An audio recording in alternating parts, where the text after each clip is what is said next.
Et du coup, aujourd'hui, on va parler des Los Angeles Clippers, on va parler... je me plonge un peu dans leur été parce que c'est quand même une franchise où il y a beaucoup de travail à faire. Déjà avec le possible départ de Paul George, James Harden est agent libre, qu'est-ce que tu vas faire? Russell Westbrook veut partir, bon, on reviendra sur son cas, c'est pas... ça va pas non plus être la plus grosse perte au niveau des Clippers s'il part. Qu'est-ce que tu fais de Kawhi Leonard? Qu'est-ce que tu fais de Norman Powell, de tous ces mecs-là? Est-ce que tu restes sur cet esprit de win now? Ou est-ce que tu décides de repartir en reconstruction en sachant que tous tes picks appartiennent au Thunder? Donc moi je trouve que c'est une équipe très intéressante à aborder. Et puis ça va nous faire aborder d'autres équipes du coup forcément parce que si Paul George part, bah, tu vas peut-être pas le laisser partir gratuitement, même s'il peut être agent libre cette année, s'il il décline sa player option, bah, tu peux toujours essayer de négocier un sign and trade. Donc là, t'as ta carte à jouer là-dessus. Et du coup, s'il part, bah, après, t'as encore plein d'interrogations. Même James Harden, s'il veut pas signer, tu peux essayer de faire un sign and trade aussi. Enfin, voilà, vraiment, il y a beaucoup de choses à faire au niveau des Clippers. Voilà, donc là, c'est magnifique. Là, on a le payroll. Et avant d'aller au payroll, du coup, hop là, ces messieurs des Clippers. Bon, du coup, les Clippers qui ont fini 4ème de la conférence Ouest, avec un bilan de 51 victoires, 31 défaites. Donc quand même très bonne saison. C'est leur meilleure saison depuis 2021, si je dis pas de bêtises. Peut-être même qu'en 2021, ils étaient un peu moins ouf. Ouais, voilà, ils étaient même moins hauts, donc c'est même leur meilleure saison. C'est leur meilleure saison dans l'ère Kawhi Paul George, en termes de bilan. Parce que bon, après, t'étais deuxième en 2020, mais avec le Covid, tout ça, la saison était écourtée. Donc on peut partir sur le fait que ce soit leur meilleure saison d'un point de vue bilan. Enfin, d'un point de vue victoire, déjà. T'étais une équipe qui avait pas une énorme pace, t'as la 20ème pace. T'avais une assez bonne défense, 17ème defensive rating, bon, c'est pas exceptionnel, c'est moyen, forcément, mais c'est mieux que rien. Et t'avais une des 4 meilleures attaques de la saison, et du coup avec un très bon net rating également. T'as eu, la saison où Kawhi Leonard a joué le plus de matchs depuis les Spurs, si je dis pas de bêtises, on va aller voir ça. Bah ouais, voilà, c'est la dernière fois que Kawhi Leonard avait joué plus de 65 matchs, c'était en 2016-2017. Ça commence à remonter un petit peu. À cette époque-là, il était top 3 du MVP. Le mec était un des meilleurs défenseurs de la ligue, voire même le meilleur défenseur extérieur de la ligue. Parce qu'il sortait de Deepoy, il était encore troisième source Deepoy là. Donc bon, bah... Au moins, tu peux dire, cette année, on a eu Kawhi Leonard toute la saison. T'as eu également 72 matchs de James Harden, quand même. James Harden qui a fait du bien à cette équipe. Alors que au début, James Harden, on n'était pas trop... Moi, j'étais pas très très emballé hein, par l'arrivée de James Harden quand il était arrivé, parce que Russell Westbrook se débrouillait plutôt pas mal, que l'équipe tournait assez bien sur le début de saison. Mais au final, James Harden qui aura été l'une des clés de la réussite de cette équipe. Voilà, donc James Harden, du coup, qui a 16 points, qui a plus de 5 rebonds, plus de 8 passes, donc c'est extrêmement propre. T'as seulement 42% au tir, mais t'as 38% de loin, c'est une des meilleures moyennes en carrière de James Harden, si je dis pas de bêtises. Il mettait ses lancers. Enfin voilà, puis en défense, c'était pas un plot comme on l'a déjà connu, quoi, il se donnait un petit peu plus déjà. Donc globalement, une bonne saison de James Harden. Paul George qui a lui aussi fait une grosse saison, 74 matchs. Il était All-Star cette année, Paul George, je me souviens plus. Oui, il était All-Star cette année, bon, déjà l'année dernière. Mais bon, voilà, Paul George qui fait aussi une bonne saison, que ce soit défensivement, que ce soit offensivement, il met ses 22 points. Il est extrêmement propre au tir, il est en 47, 41, 90. Quand même, hein, 41% 3 points, il en prend 8. C'est le plus gros shooter de l'équipe, c'est celui qui en prend le plus, et dans les pourcentages, il est troisième pardon, derrière Kawhi. Mais il prend, voilà, il prend 5, pardon, 5, n'importe quoi, il prend 3 points de plus que Kawhi. Voilà, vraiment grosse saison de, c'est devenu au final c'est devenu ton trio, à la base t'avais un trio avec Russell Westbrook, tu pensais avoir un quatuor, au final ça s'est transformé en trio Kawhi, Harden, Paul George. T'as Zubac qui a fait une très bonne saison, lui aussi, quasiment double-double, de l'impact, de la bonne protection de cercle. Norman Powell en tant que sixième homme, qui a été un des meilleurs sixièmes de la ligue, encore une fois. Hein, il te faut 14 points, avec d'excellents pourcentages lui aussi. Un peu de défense, Terrence Mann un peu en mode taulier défensif, qui a lui aussi joué beaucoup de matchs. Parce que ça, j'en ai pas parlé avec Norman Powell et Zubac, mais Zubac, c'est 68 matchs, comme Kawhi. Powell, 76 matchs. Terrence Mann, 75 matchs. Robert Covington, il a été trade très très vite. Russell Westbrook, il a joué 68 matchs lui aussi. Sur tout début de saison, il était quand même exceptionnel individuellement. Après, c'est un petit peu redescendu, mais il avait un impact, il a quand même un bel impact. Oui, j'en étais à Russell Westbrook. Même si les moyennes, elles sont pas exceptionnelles, bon, ça reste quand même 11 points, 5 rebonds, 4 passes en sortie de banc. Avec pas beaucoup de minutes, hein, il joue que 22 minutes par match. Il avait quand même un très bon impact, que ce soit au niveau du mental ou même dans le jeu. Il a quand même un bon pourcentage au tir cette fois, 45%, même si t'as que 27% à 3 points, c'est Russell Westbrook, on n'oublie pas. Et même les autres, Amir Kofi, ça a été très intéressant à voir. Daniel Theis, sur le peu de minutes, il a pas été immonde. Je vais pas parler de PJ Tucker, parce que PJ Tucker, voilà, c'est... Comment dire? Est-ce qu'on peut encore compter PJ Tucker comme un membre d'une équipe NBA? J'ai un doute. Mais même les autres, mon Mason Plumlee, ça n'a pas été exceptionnel, mais sur le peu de matchs et le peu de minutes qu'il jouait, ça dépanne. Bones Island, généralement, il a eu un impact quand même quand Tyronn Lue l'a fait jouer. Et globalement, tous les joueurs des Clippers ont fait une assez bonne saison. Globalement. Et après, t'arrives en playoff. Mais même avant ça, là, on se souvient du coup le tout début de saison, où du coup on avait un Russell Westbrook à 40% à 3 points. Mais du coup, le début de saison où tu avais le trio, le fameux trio Kawhi, Paul George, Russell Westbrook qui tournait extrêmement bien. Après, t'as James Harden qui est arrivé, et du coup, t'as trade Nicolas Batum et Robert Covington, qui eux aussi faisaient beaucoup de bien dans ton équipe. Mais bon, si tu veux une quatrième star, voilà, t'as pas lâché énormément de trucs pour James Harden non plus. Hein, faut pas minimiser le travail du front office. C'est quand même une belle acquisition. Et t'as eu cette petite période de disette où l'équipe, fallait qu'elle se restructure un peu parce que t'avais enlevé 2 joueurs majeurs quand même de l'équipe.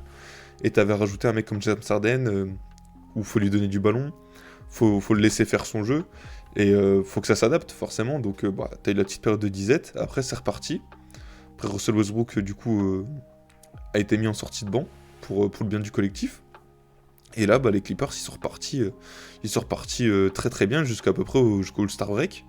Et c'est en sortie de All-Star Break où là le niveau a commencé à baisser, on voit que c'est quand même beaucoup plus irrégulier. Ils n'étaient pas capables d'enchaîner une grosse série de victoires. Hein. Au maximum, ça a été 3-4 victoires. 4 victoires en fin de saison, et puis après, tu finis par 3 défaites.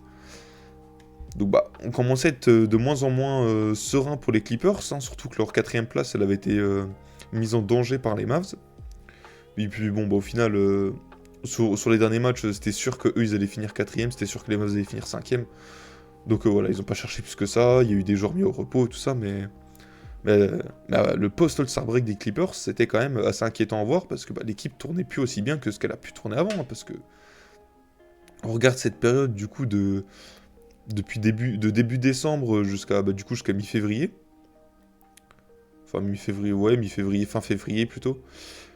C'était quand même une très très grosse période pour les Clippers, et après ça s'est effondré petit à petit.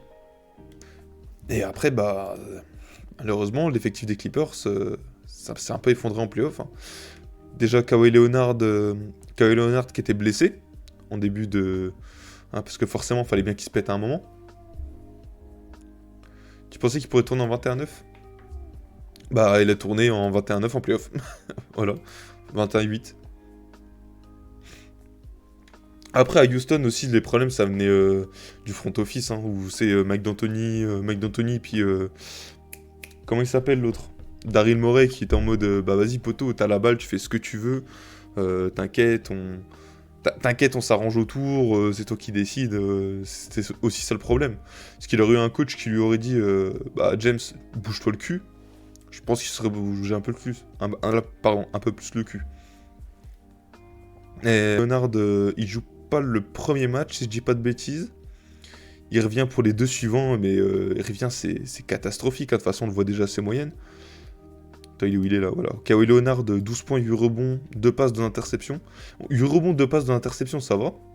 Et encore 2 passes, on est très très loin de ce que peut faire Kawhi. 12 points.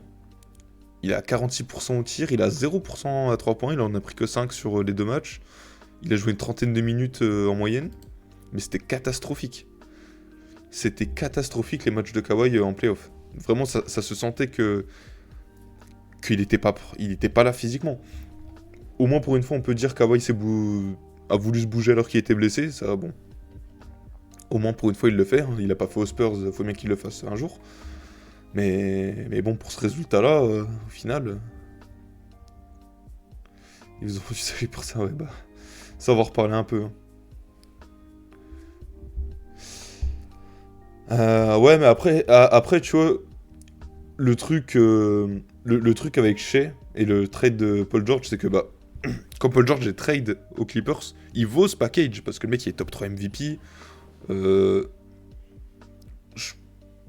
attends, c'était en 2019. 2019, c'est quand t'as LeBron qui commence à avoir des blessures. T'as encore Kevin Durant, mais en 2019, on peut dire ouais, Paul George.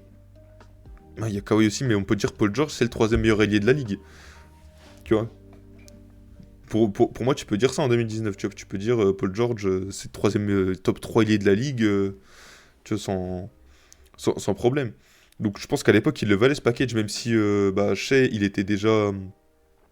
On voyait déjà le talent de Shea, mais tu vois, à l'époque, tu te disais pas, Shea, ça va être le meilleur two-way player de la ligue, hein, parce que le mec, il va mettre 30 points tous les soirs, il va prendre 5 rebonds, il va faire 5 passes, et ça va être un des meilleurs défenseurs extérieurs sur son poste.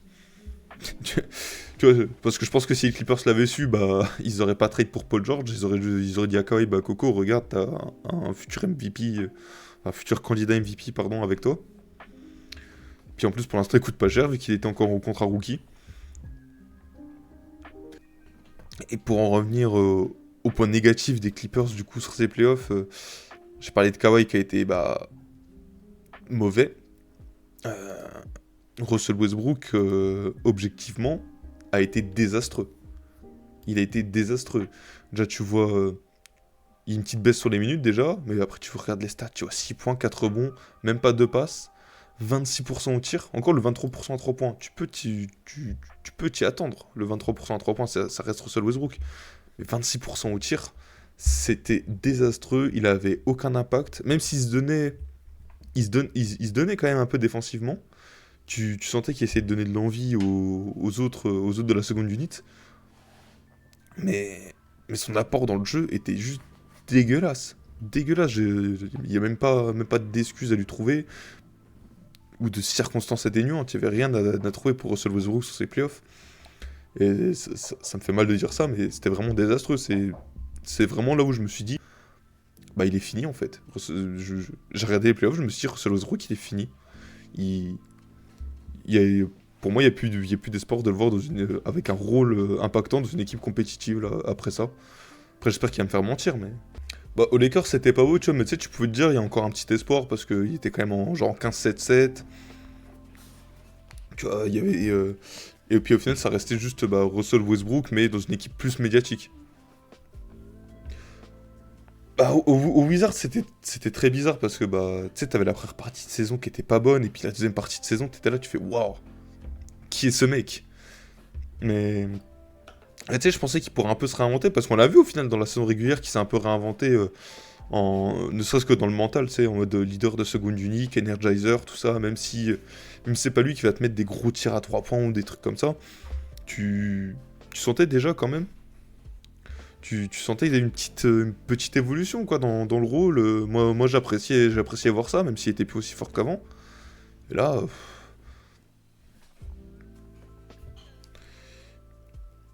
ah bah ouais, les deux, ça c'était la bonne époque ça. Une saison où on avait tous suivi les Wizards.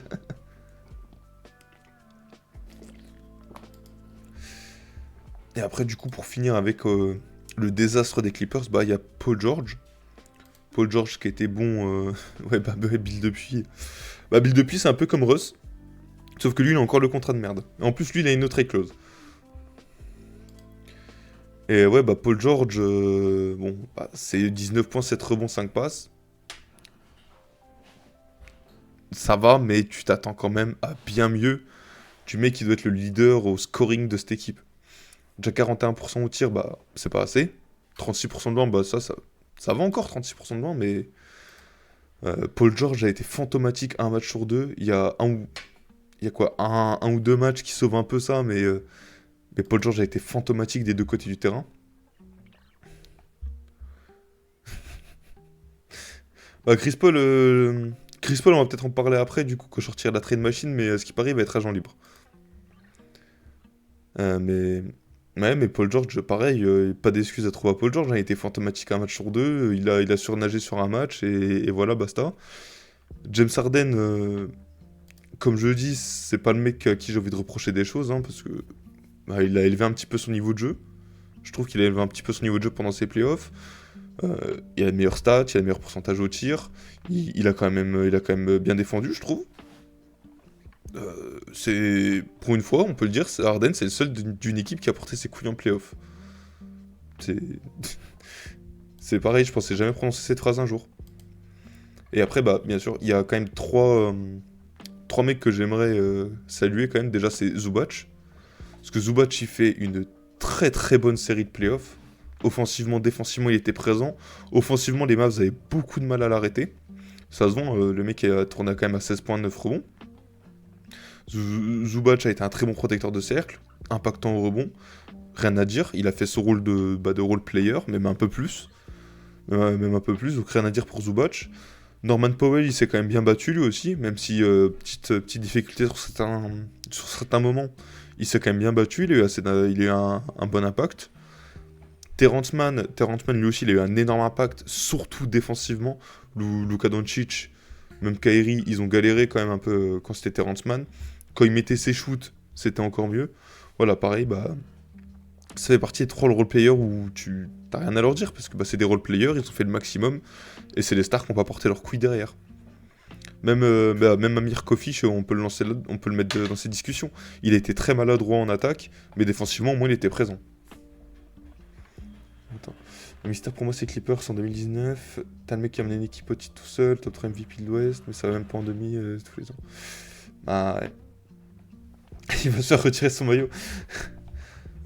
6 ans déjà ça fait au moins 5 ans, c'est sûr.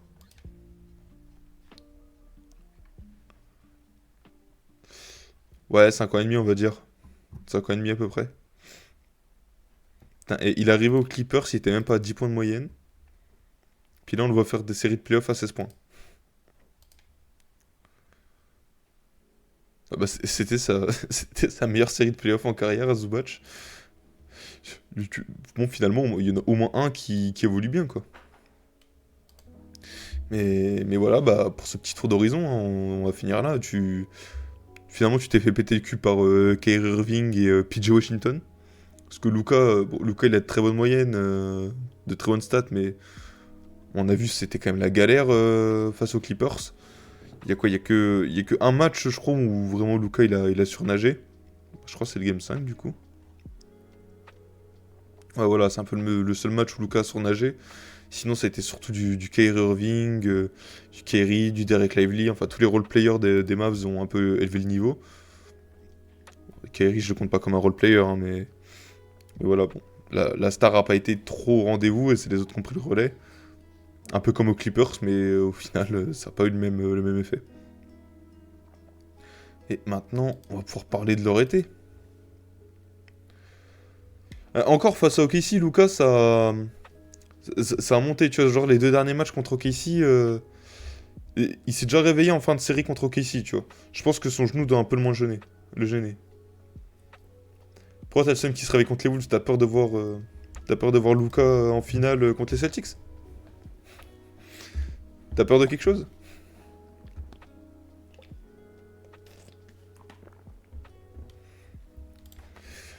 Et du coup, pour parler de l'été des Clippers, bah évidemment on va parler salaire. Donc déjà bon, on va commencer avec un qui est sûr d'être encore là, enfin je pense. Kawhi Leonard qui a signé son extension cette année. Une belle petite extension, hein. Encore ça va, elle est dégressive. Où il va toucher 52 millions l'année prochaine et après ce sera que du 50 millions jusqu'en 2027. Donc bon, c'est à peu près la fenêtre de tir que les Clippers se sont donnés pour aller chercher un titre, j'ai l'impression. Il y a encore Norman Powell qui est sous contrat jusqu'en 2026 autour des 19-20 millions. À voir s'il va être conservé, parce que ça commence à faire un peu beaucoup quand même du 19-20 millions. Même si Norman Powell, on sait qu'il peut lâcher des très grosses performances, même en playoff. Un qui ne va pas opt-out plutôt, c'est PJ Tucker, parce que bon, 11 millions, plus de 11 millions de dollars, il va les prendre parce qu'il sait très bien qu'il les vaut plus, il vaut même plus un minimum. 50 millions de défenseurs, ça fait cher, ouais. Zubac, il va donner un année de contrat l'année prochaine, donc je pense qu'ils vont essayer de le prolonger, mais ça m'étonnerait pas que Zubac y parte, vu le bordel que c'est. Pareil pour Terrence Mann. Il y a Mason Plumlee qui part, Amir Coffey encore l'année prochaine, et encore Kobe Brown. Bones Island, je pense qu'il va être conservé parce que team option et puis il coûte pas super cher. Brandon Boston Jr., Daniel Tice, il y a moyen que ce soit prolongé, parce qu'il va être prolongé pour du minimum à peu près. Donc ça peut toujours te servir. Il y aura Kai Jones, je pense, l'année prochaine, vu qu'il a la team option et qu'il est quasiment au minimum. Et de toute façon, les Clippers, ils sont obligés, ils vont être obligés de garder les petits contrats comme ça s'ils veulent avoir une équipe. Et après, bah, on a nos trois compères. Merde. Hop là, on a nos trois compères. On sait pas trop ce qui va se passer. Oh oui, 16-18 millions pour Zubac, moi ça me choque pas, hein. Même sur le nouveau CBA, hein. Là tu me dis cette année Zubac il prenait 16 millions, je te disais ouais pourquoi pas. Pourquoi pas, Yusuf Nurkic il touche bien plus. Je crois il est pas à 19-20 millions Nurkic. Attends. Qu'on rigole encore un peu. Bah ouais voilà. Voilà. Si Yusuf Nurkic a ce contrat là, Zubac il l'a tous les jours, hein. Parce que moi Zubac il joue. Ah bah, de toute façon, on en revient toujours à cette équipe. Mais ouais, bah du coup, les trois compères, qu'est-ce qui va se passer?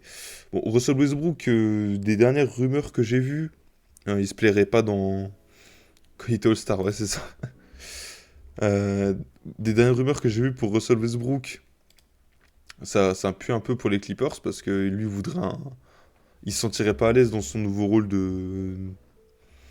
Je pense pas que ce soit le rôle de sixième homme en fait qui le fasse chier, c'est plus le rôle dans la enfin c'est plus niveau hiérarchie dans l'équipe où bah bon comme il a une grande gueule tout ça, je pense que il aime bien aussi être en devant de la scène dans le vestiaire. Bon, en vrai ça aurait de la gueule, hein. Des dernières rumeurs que j'ai vues, il pourrait opt-out pour essayer d'aller chercher bah, déjà un plus gros contrat et puis un autre rôle. Euh, Bah, je pense que si Russell Westbrook opt-out, je pense que ça lui proposerait au maximum du 10 millions l'année. Entre 10, on va dire 10-12 millions l'année, ça pourrait lui proposer ça dans d'autres équipes, mais pas beaucoup plus. Et s'il prend sa player option, bah, du coup, soit les Clippers réussissent à le conserver, enfin à le convaincre, soit il prend sa player option, il dit bah vas-y, moi je vais être dans un trade. Et là, bah, à 4 millions, il serait très très facile à trade pour les Clippers. Ou même s'il opt-out, il peut sign and trade encore et voir ce que les Clippers peuvent récupérer. Mais vu ses playoffs, tu vas pas récupérer grand chose si tu fais un sign and trade de Russell Westbrook. Ou alors faudrait l'attacher avec un autre joueur type Norman Powell. Ensuite, du coup, on a le cas de James Harden. James Harden qui est agent libre.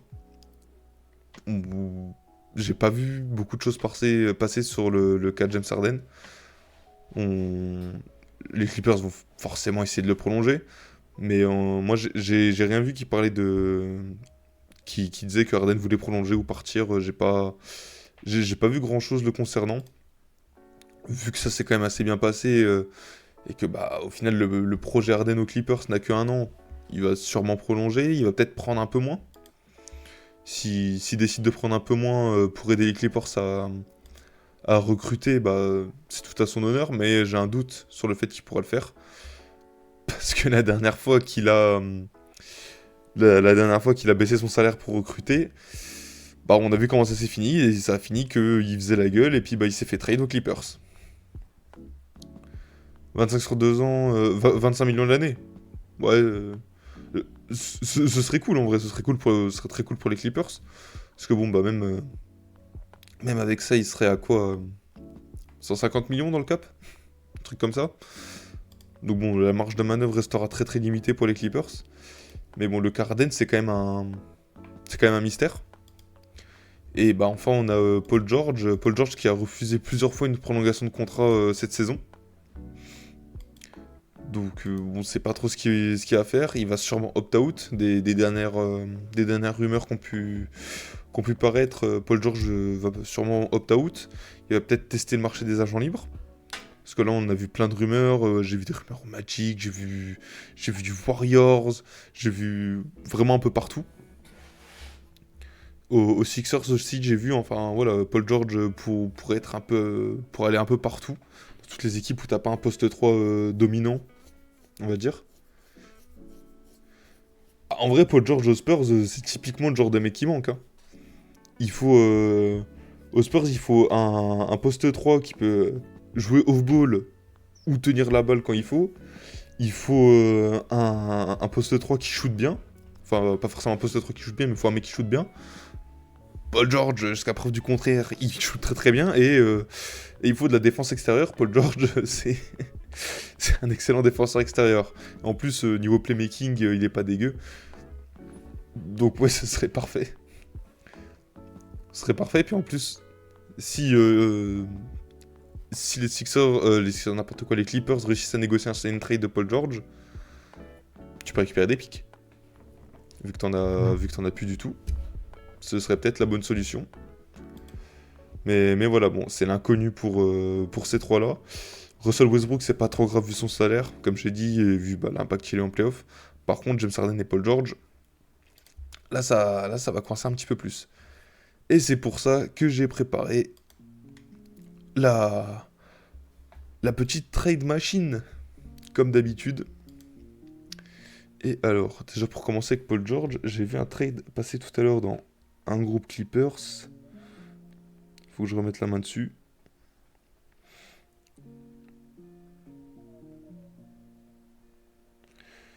Voilà, j'ai retrouvé. J'ai retrouvé parce que là, dans les dernières rumeurs qui étaient sorties concernant OG Anunoby, il serait pas sûr de prolonger aux Knicks. Non, on sait pas encore ce que va décider OG Anunoby. Et donc, pour éviter que les Knicks ne perdent OG Anunoby pour rien, pourrait peut-être y avoir un sign and trade des deux côtés. Je sais pas si tu peux faire un sign and trade contre un sign and trade. Ça sera intéressant, sera intéressant de savoir ça. Hop.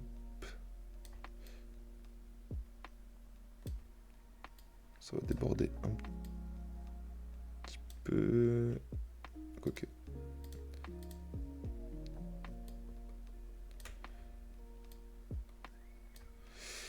Ah, c'est chiant leur truc à eux, putain, c'est trop gros.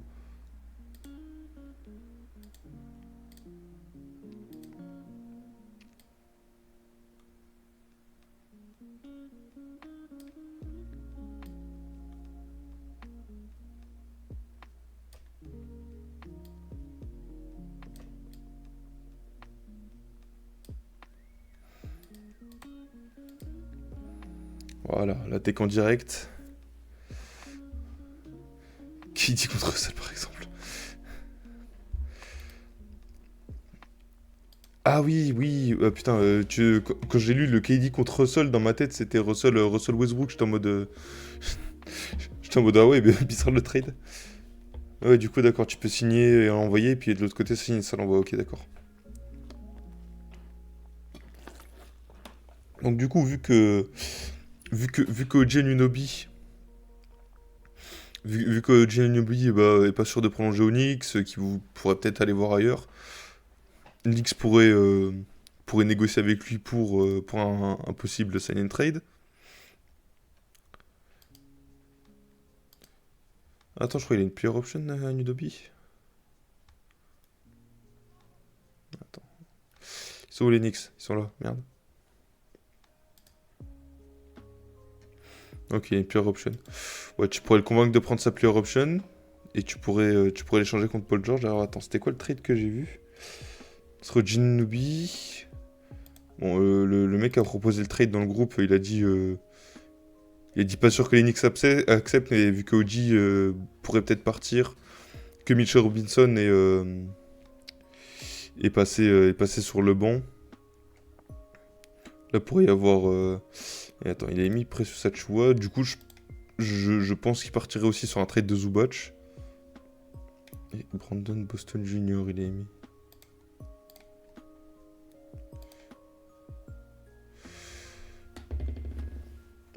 Donc voilà, ça c'est un trade que j'ai vu passer dans un groupe. En vrai, ça pourrait résoudre les problèmes de chacun, même si je pense. J'allais dire les Knicks donnent beaucoup, mais bon, c'est quand même Paul George en face. Bon, ça pourrait être un trade vu cet été.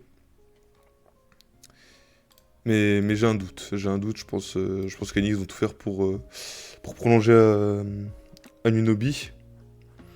Et puis bon, bah, Mitchell Robinson, il a quand même eu un bel impact. Ouais, bah, en vrai, tu vois, le trade, tu vois, là, plus j'ai réfléchi à ça, plus je me dis c'est presque un win-win au final. Parce que tu peux ramener un vrai lieutenant à Jalen Brunson. Je pense que si ce trade-là arrive, t'essayes de trouver un échappatoire pour Julius Randle et renforcer un peu l'équipe sur les postes clés. Donc ça peut être intéressant pour les deux équipes. Ensuite, où est-ce qu'il y aurait besoin d'un ailier? Tu vois, par exemple, là, aux Sixers.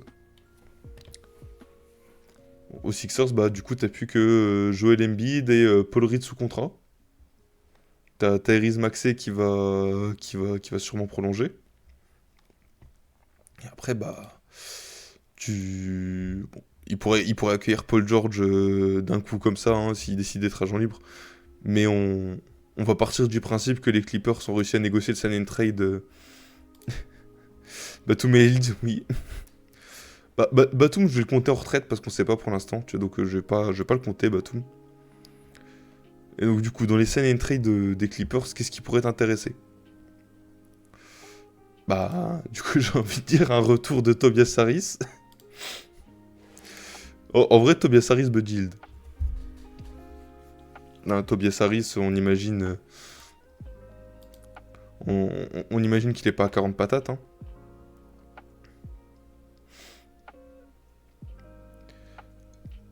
Tobias Harris, Buddy Hield. Après, faut d'autres trucs, quoi, parce que c'est pas avec ça que tu vas tout arranger.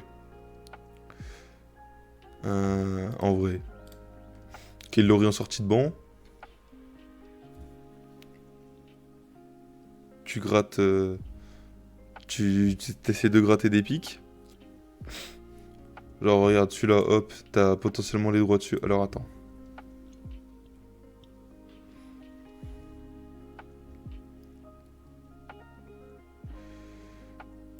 Bon, t'essayes de récupérer des petits pics comme ça. Ils ont pas l'heure 2027. Bah, tu sais quoi, tu récupères juste tes pics en fait. Voilà. Ah, t'en récupères, allez, t'en récupères deux comme ça.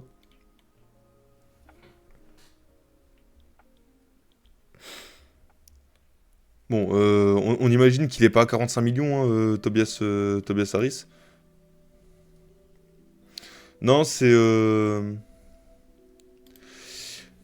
en fait, là, les salaires qui sont là, je crois, comme ils sont agents libres, je crois que c'est les salaires à peu près maximum qu'ils pourraient prendre, tu vois.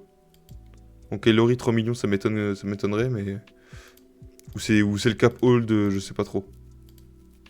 Merde. Je sais pas trop ce qui est proposé là-dedans, en fait. Mais bon, Tobias Harris sera pas à 45 millions, Buddy Hield sera pas à 29 millions. Mais tu peux essayer de faire ça, quoi. Tu pourrais récupérer, bah, du coup, Tobias Harris que tu ferais jouer au poste 3 titulaire. T'aurais du Buddy Hield, t'aurais de... Attends, je dis poste 3 titulaire, mais... C'est qui joue en 4 chez les Clippers? C'était Kawhi, du coup? Ouais, Kawhi Harden, Paul George, Zubac et Terrence Mann, ouais. C'était Kawhi qui joue en 4. Limite, tu mets...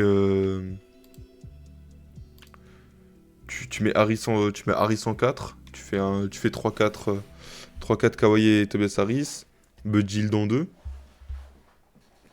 Et t'as Kyle Lowry en sortie de banc. En plus, comme ça, bah, tu remplaces, tu remplaces Paul George avec Tobias Harris. Bon, un peu un downgrade, quoi.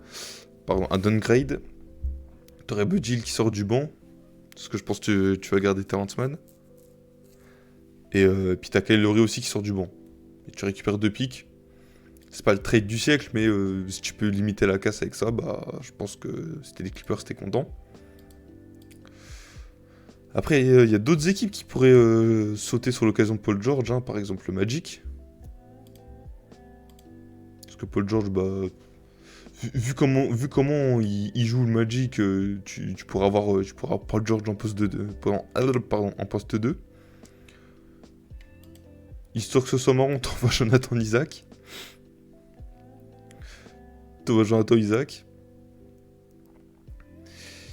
T'essayes... Si t'es les Clippers, tu peux essayer de prendre qui? Franz Wagner, Paulo Banchero, c'est intouchable. Tu peux essayer de voir pour du Wendell Carter Jr. Ils ont qui en pivot pour Wendell Carter Jr? Il y a Goga Bitadze, mais bon, voilà. Et Moritz Wagner, je pense que Moritz, ils vont essayer de le garder au Magic. Mais t'es les Clippers, t'essayes d'avoir Wendell Carter Jr. dans le trade. Jonathan Isaac, même s'il a fait une assez bonne saison, la valeur, elle a quand même bien diminué. Et puis après, bon, bah, faut compléter un peu les salaires, hein, normalement. Enfin, quoique. Hop, tu récupères à peu près 2 pics, je pense, 2-3 pics. De first round et un second tour. Allez, même 2 seconds tours. Parce que bon, Jonathan Isaac et Wendell Carter Jr., c'est quand même pas cher payé.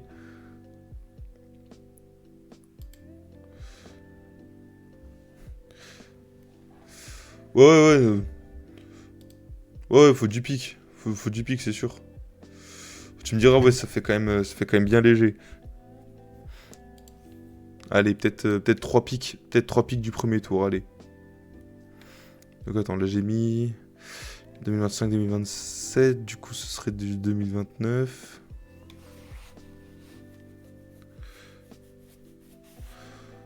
Oh, tu me diras, ils ont celui-là aussi, hop. Voilà, comme ça de 2025 à 2027, t'as des pics aux Clippers. Ouais, j'avoue, attends.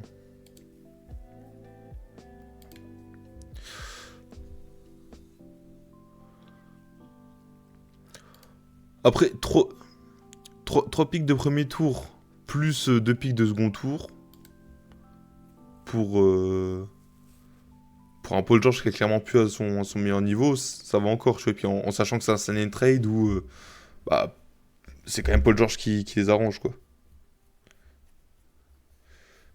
Puis bah, Wendell Carter Jr., il peut quand même espacer un peu, ça te fait un bon pivot, ça va, il défend. J'entends Isaac quand il est sur 2 pieds, bah, c'est pas mal aussi. Et puis après, j'entends Isaac qu'il lui reste qu'un an de contrat, donc tu peux récupérer des pics et en même temps, tu peux préparer l'été d'après en te libérant encore plus de cap. Donc, je pense que ça peut être un peu du win-win, et puis comme ça, le Magic, ils peuvent passer un cap avec une nouvelle option offensive. Et qui plante ses 3 points comparé au reste de l'équipe. Après, là où je le verrais bien aussi, c'est peut-être aux Hawks. Peut-être aux Hawks. Là, on va partir du... on part du principe que James Harden ne re-signe pas. Ouais, il peut signer libre aussi, mais tu sais, je pars du principe que bah ils l'ont quand même mis bien. Tu vois, il leur rend un petit service, tu vois. Et après, s'il veut signer à un gros montant autre part, à part aux Clippers, du coup, il pourrait se faire prolonger. Et aux Sixers, où bah, ils peuvent signer n'importe qui. Peut-être aux Spurs aussi, où il n'y aurait pas besoin de trade.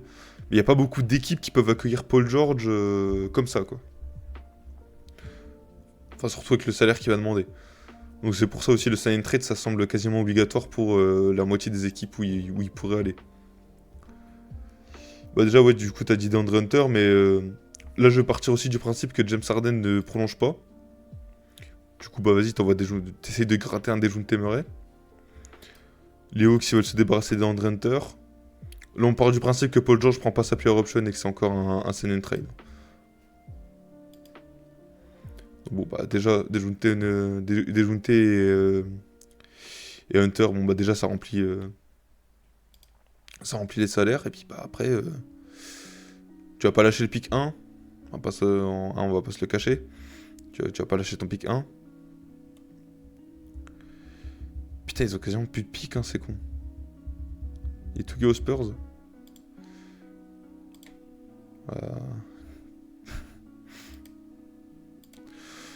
Alors, j'ai envie de dire, t'envoies ce que tu peux, hein. Tu peux envoyer tes droits, parce que bah, là c'est protégé, mais du coup tu peux envoyer les droits du pick 2025 des Kings, du coup.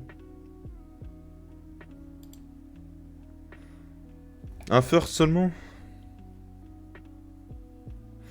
Ouais, en vrai, ouais. Attends, on va enlever le 2029 en vrai.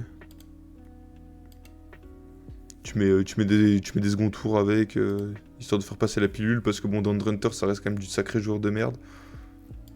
Puis voilà, bon bah du coup Harden re-signe pas aux Clippers, tu récupères Dejounte Murray. C'est quoi son contrat d'ailleurs, Dejounte, parce qu'il avait prolongé. Les Hawks qui sont où? Les Hawks qui sont là. Ouais, déjà, DeAndre Hunter, va falloir le payer presque 25 millions dans quelques années. Dejounte, bon, avec le CBA qui augmente, ça va encore, mais ça reste quand même un beau salaire, ce qu'il a. Bah, il peut percer, il a déjà... Ouais, il va avoir 27 ans, quoi, bientôt. Il va avoir 27 ans. Donc bon, là, le mec, il arrive dans son prime, quoi. Mais au moins, bah, tu récupères un poste 3, tu récupères un nouveau meneur. Bon, voilà, et puis après, bah, tu bricoles, hein. J'ai envie de dire, tu bricoles. Et après, où est-ce que tu pourras aller envoyer Paul George? tu, tu fais un trade contre Michael Bridges. Non, mais je pense pas que les Nets... je pense pas que les Nets iraient là-dedans, parce que j'ai vu un truc passer justement de déclaration du proprio où il disait qu'il voulait privilégier le long terme pour l'instant, donc ils vont pas se précipiter pour Paul George. Les Hornets, si t'as pas besoin de Paul George, tu as déjà. T'aurais les Wizards ou les Pistons. Les Wizards, je pense pas qu'ils vont se bouger maintenant. Les Pistons, par contre, ils pourraient peut-être se bouger maintenant, essayer de donner un coup de boost à cette reconstruction qui Cette reconstruction qui met du temps à démarrer, finalement.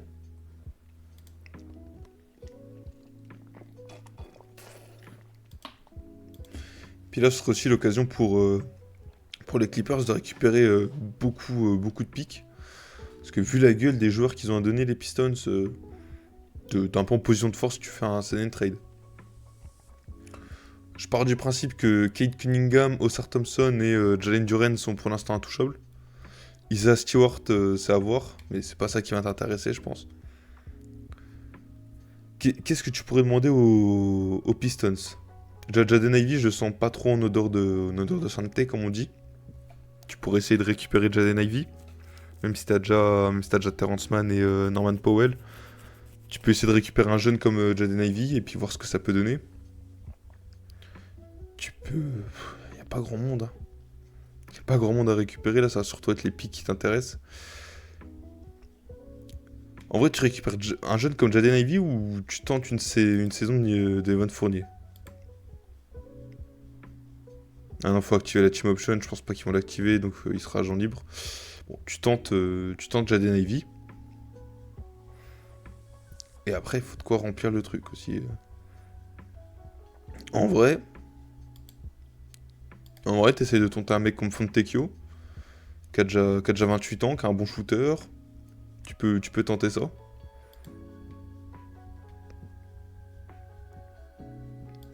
Et après, bah, les Pistons s'envoient du pic, hein. S'envoient du pic. Vu la gueule des joueurs, que t'as envoyé en 2028, ça marche pas. Du coup, faut 2029. Et ben, bon, là, c'est pas encore disponible sur le site, mais t'imagines qu'il y a aussi le 2031 qui est dans le lot, hein, parce que là, cette fois, 3, c'est pas assez.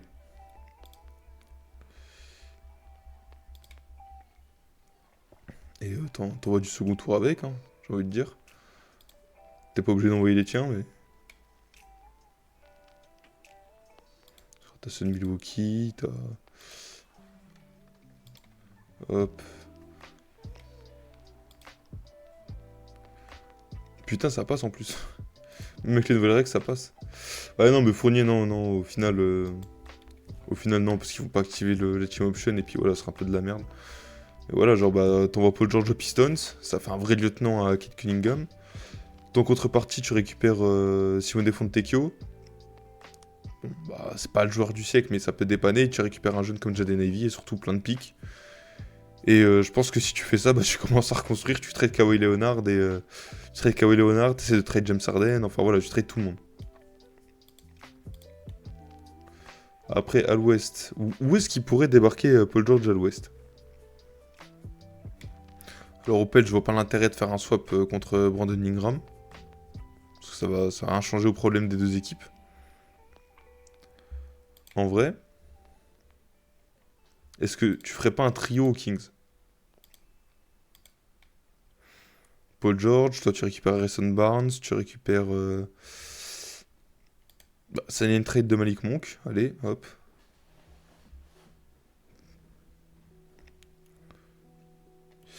Malik Monk qui va signer, allez, on va dire, entre une vingtaine de millions à peu près. Donc là, t'es sur quasiment du 40 millions pour les deux. Les Kings, ils t'envoient du pic. Hop, ils t'envoient le 2025, ils t'envoient... Allez, on va dire, ils t'envoient 2 pics. Ah, attends. Bon. Du coup, avec les règles du machin, faut qu'ils t'envoient un peu plus. Putain, encore 9 millions à cut.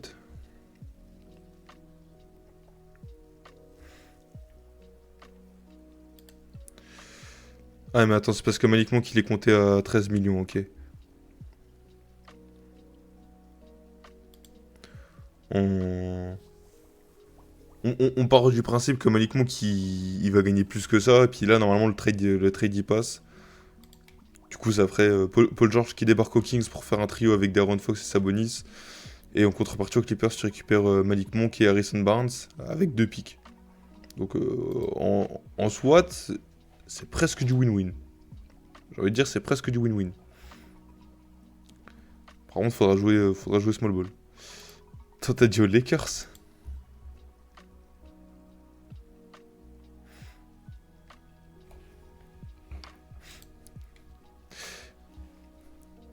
C'est un échange contre LeBron James. Le problème, c'est que les Lakers, ils ont pas de pick à donner non plus, quoi. Puis bon, bah, Paul George, il irait pas faire ça. Il irait pas faire sa salope non plus. Après, tu pourrais l'envoyer aux Warriors. Les Warriors, c'est pas là où ils ont le plus à t'envoyer, mais voilà. Tu relances Andrew Wiggins. Et, et en vrai, les Warriors, comme ils ont pas trop de pics, là, tu vas devoir te séparer d'un jeune. Tu vas devoir te séparer d'un jeune. Est-ce que tu te sépares de Kuminga? Est-ce que tu te sépares de Podziemski? Ou comment il s'appelle l'autre? Ou tu te sépares de Jackson Davis? Bon, Jackson Davis, il coûte pas super cher, mais voilà. Je pense que celui qui serait le plus à même de partir, c'est Jackson Davis. Et en vrai, moi, je suis... Voilà, moi je force, tu vois, je te dis, bon, bah, poteau, je te donne Paul George. Je te débarrasse de Wiggins. Tu peux me filer Kuminga, quand même? Ouais, mais Moody... Voilà, quoi. Après, en vrai, t'envoies Moody avec, tu vois, t'envoies les trois, t'as pas besoin d'envoyer un pic. T'envoies même pas de pic.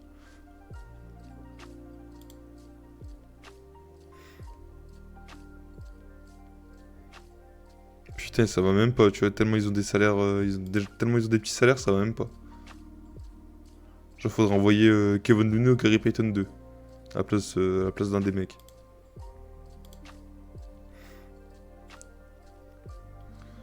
Gary Payton 2, il commence à être finito, lui aussi.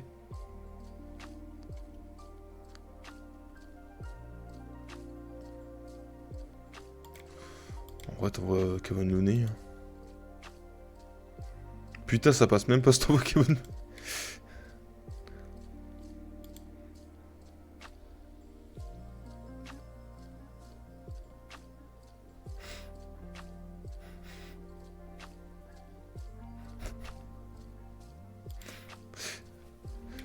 Mais en fait, là, tu vois, le problème, surtout, ça passe même pas, en fait, si t'envoies Wiggins plus un des jeunes, là. Bon, attends, vas-y. On remet Moody. Et bah... Je pense que t'es obligé de foutre très bonne dans le truc.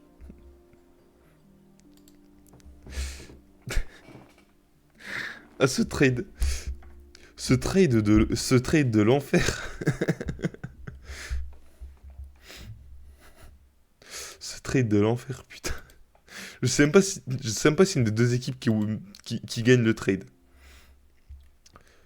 J'avais vu aussi les rumeurs Paul George aux Rockets, du coup. Bon.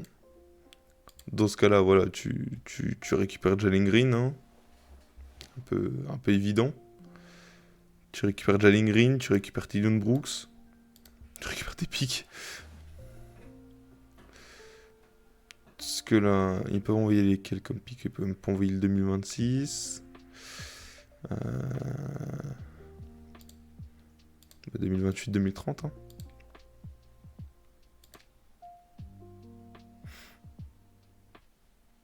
Ah d'accord. Faut que t'envoies encore un autre mec avec. Donc faut au minimum 5 millions. T'envoies Sengun. C'est le mec un peu con.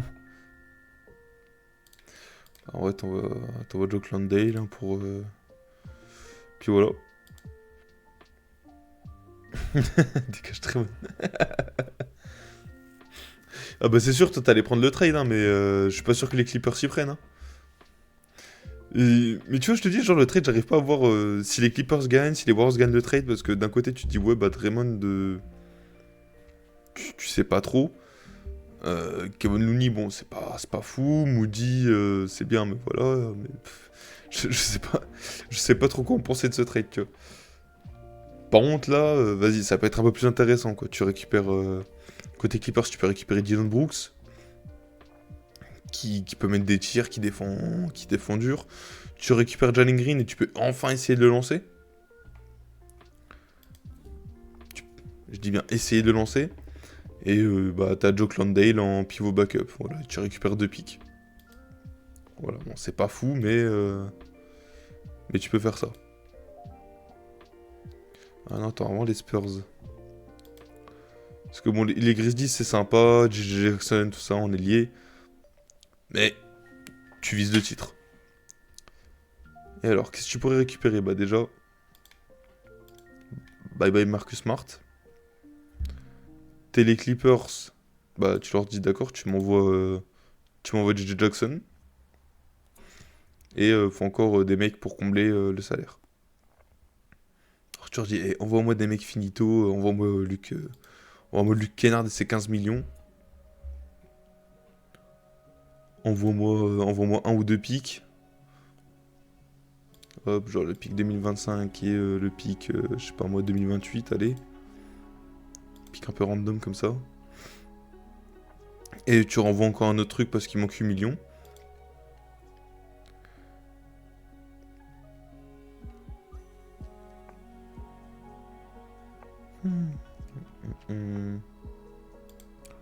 En vrai, Brandon Clark. Histoire de coacher sur l'infirmerie. Tu leur dis, ouais, Brandon Clark quand même, il a du potentiel. Vas-y, t'envoies J.J. Jackson et vas-y, t'envoies qu'un seul pic, du coup.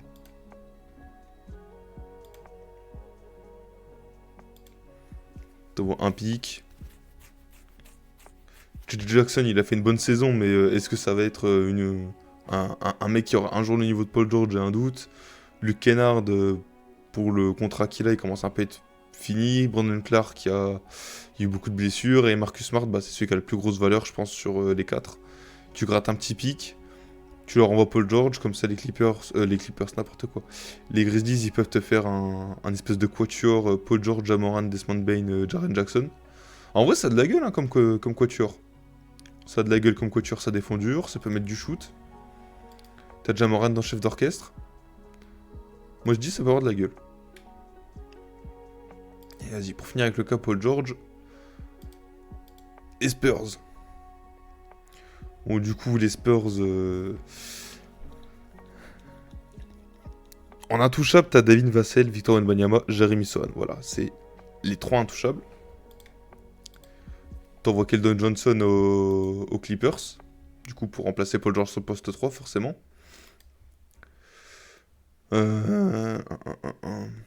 Qu'est-ce que tu leur envoies d'autre?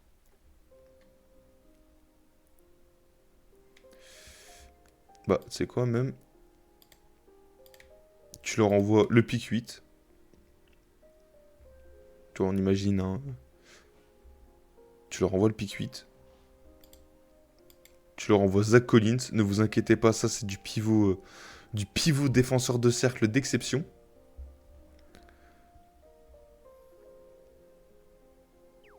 Et t'envoies beaucoup de pics aussi. Du coup, t'envoies le pic 2025.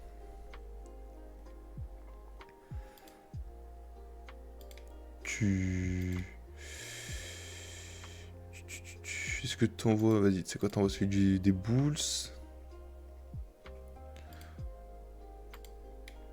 T'envoies ton 2027.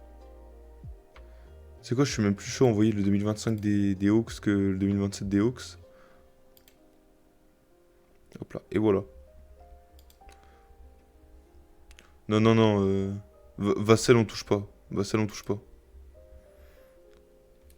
Puis hop, bah voilà, bon, bah t'envoies 5 pics, contre...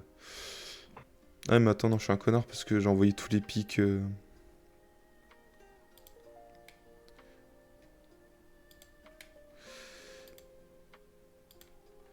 J'ai envoyé tous les pics qu'on avait en 2025, attends.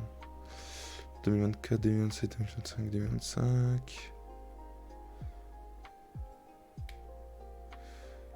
Hop, t'envoies...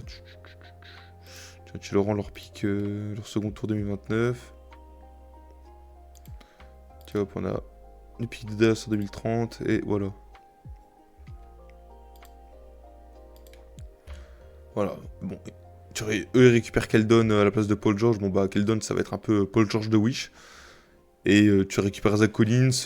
Zach Collins, après, s'il est dans sa saison, bah, ça peut être un bon joueur quand même. Il peut se passer le jeu, il a quand même une bonne vision de jeu, tout ça. Mais bon, après, défensivement, tu vas pas compter sur lui. Ça, c'est une certitude. Mais offensivement, ça peut être un plus. Ça peut être un plus. Je dis bien ça peut. Et du coup, avec ça, côté Spurs, bah, t'as un quatuor Wemby, Vassell, Paul George, Sohan. Donc bon, bah déjà, ça va défendre dur. Tu rajoutes du shoot à l'équipe. Tu t'ajoutes une vraie deuxième option qui pourra aiguiller les jeunes comme Vassell et Sohan sur beaucoup de trucs. Et bah, t'essayes d'aller gratter le play-in. Voilà. Donc bon, pour Paul George, on a fini. Après qu'on sera dans le reste, bah, c'est un peu plus le flou, tu vois. James Harden, je vais partir du principe qu'il re-signe. Après, qu'est-ce que tu fais pour augmenter le plafond de ton équipe? Donc bon, Paul George, là on va plus en parler, mais après, est-ce que tu essaies de trade du Norman Powell? Est-ce que tu essaies de trade du Zubac pour essayer d'augmenter un peu le plafond de l'équipe? Est-ce que tu vas chercher un Julius Randle par exemple? Tu vois, je sais pas, on imagine Paul George est parti agent libre aux Sixers. Est-ce que tu essaies d'aller chercher du coup. Est-ce qu'ils ont quelque chose à foutre de Zubac? Non, ils n'ont rien à foutre. Par contre, Powell, ça peut les intéresser très fortement. Tu leur envoies Powell et. Imaginons Westbrook qui prend sa player option. Tu leur envoies Powell Westbrook. Et. Et je sais pas qui. Hein. S'ils veulent se. On part du principe qu'ils veulent se débarrasser de Julius Randle. Hop, bon. Dans le package, il pue la merde en vrai. Non, PJ Tucker, tu vas devoir te le coltiner.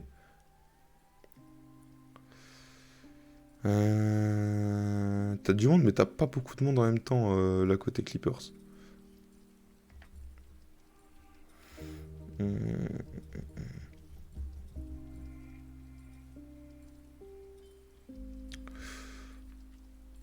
euh, Je sais pas, tiens, tu renvoies. Bah non, Bones Island, tu vas le garder. Si tu trades Westbrook.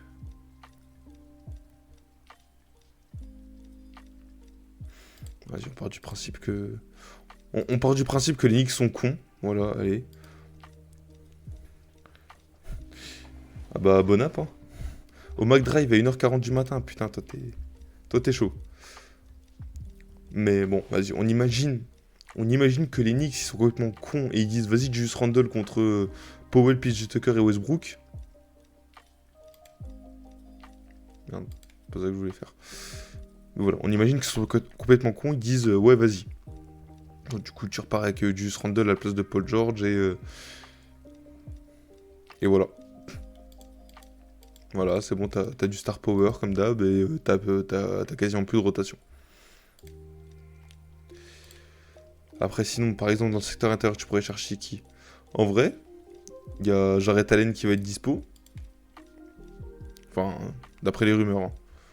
Moi, je suis pas trop fan de genre de ces rumeurs-là, mais voilà. Bon, du coup, tu te débarrasses de Zubac, qui sera pivot backup aux Cavs. Voilà.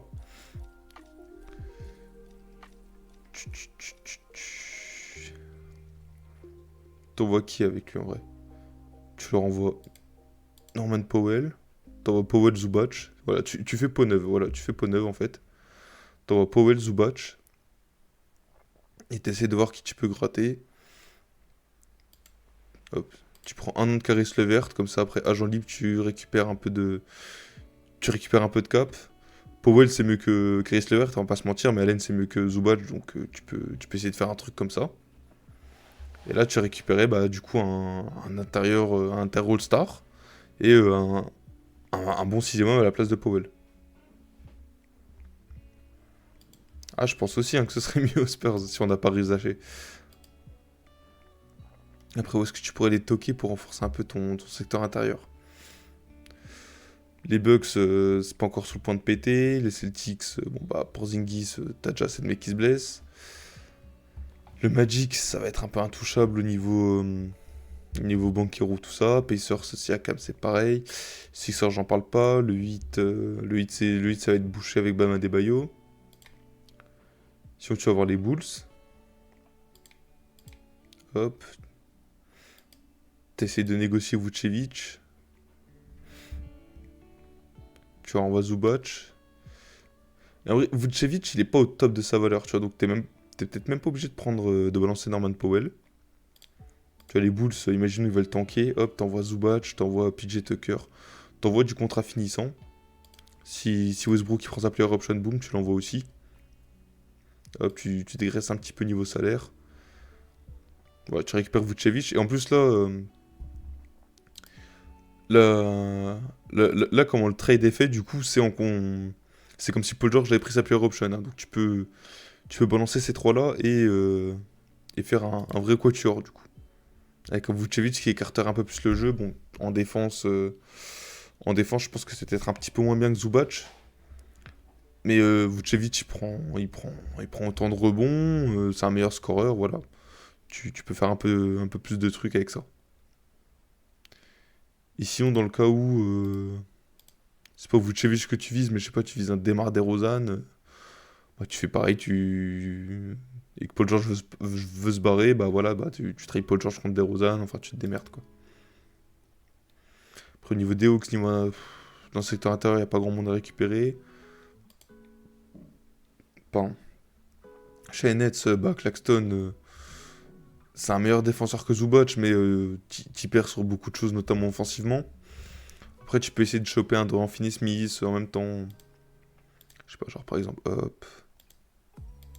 Tu récupères Finney-Smith, genre imaginons, tu tèches Paul George, hop. Tu remplaces Zubac, tu fais vraiment peau neuve. Hop, tu récupères Dennis Schroeder en prenant en compte que Westbrook se barre. Tu peux récupérer qui d'autre en vrai?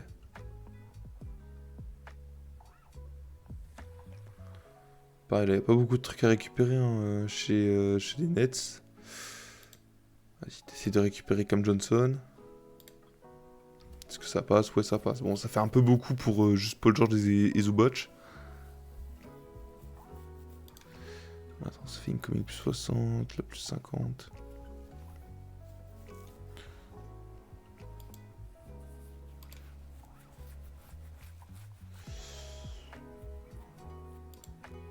Vas-y, tu leur envoies Bones Island.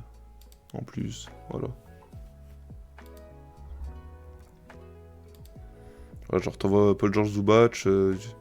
Du coup, honnête, tu récupères de bons joueurs d'expérience. Bones Island, tu peux le faire jouer.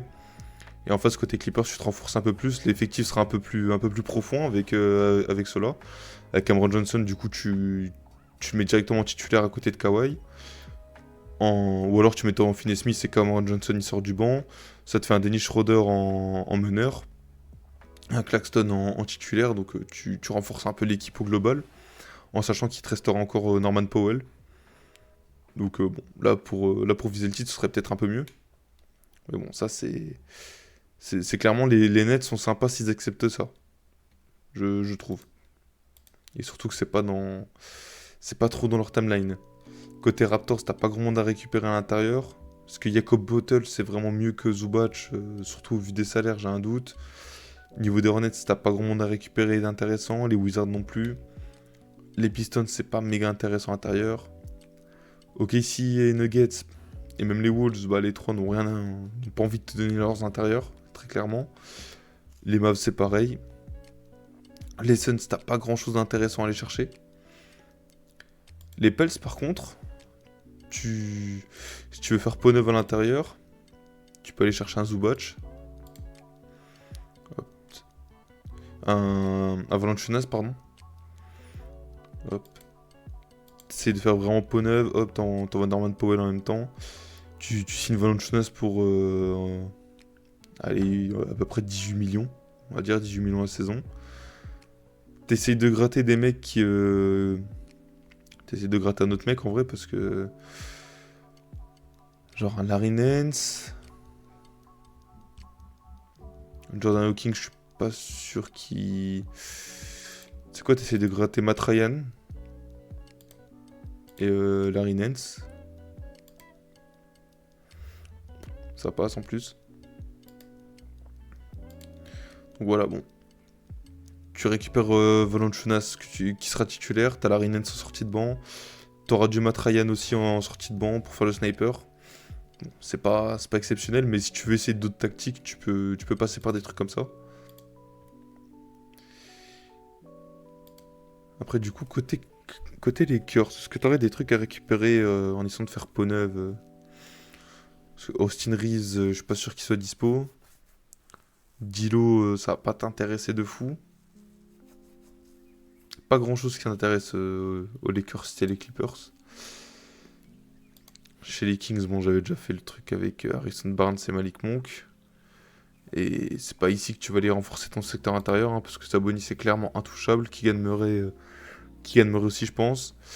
Aux Warriors, le secteur intérieur est inexistant. Aux Rockets, Sengun est intouchable. Après, tu peux essayer d'aller voir pour Lauri Markkanen.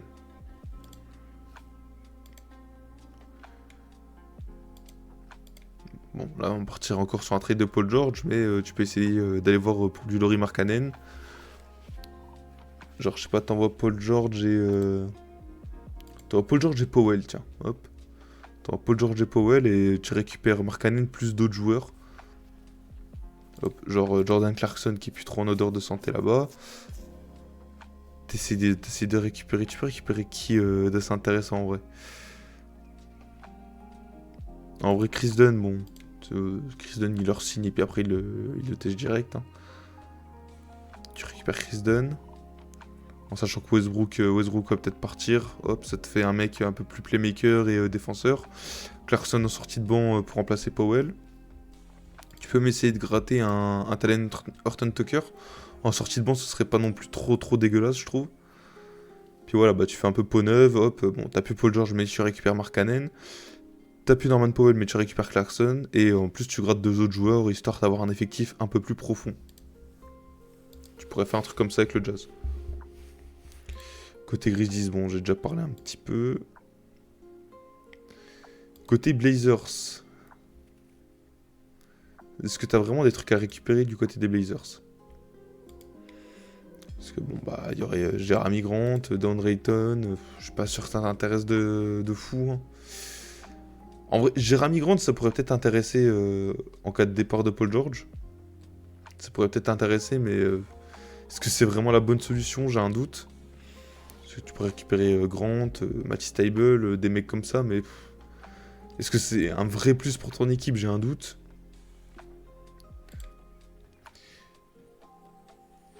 Après, si t'as James Harden qui veut pas rester, tu peux essayer de monter des trades pour récupérer Darius Garland. Bon, il est plus pressenti aux Lakers, mais si jamais t'as plus de James Harden, bah avoir un Darius Garland, ça le remplacerait avec exactement le même rôle.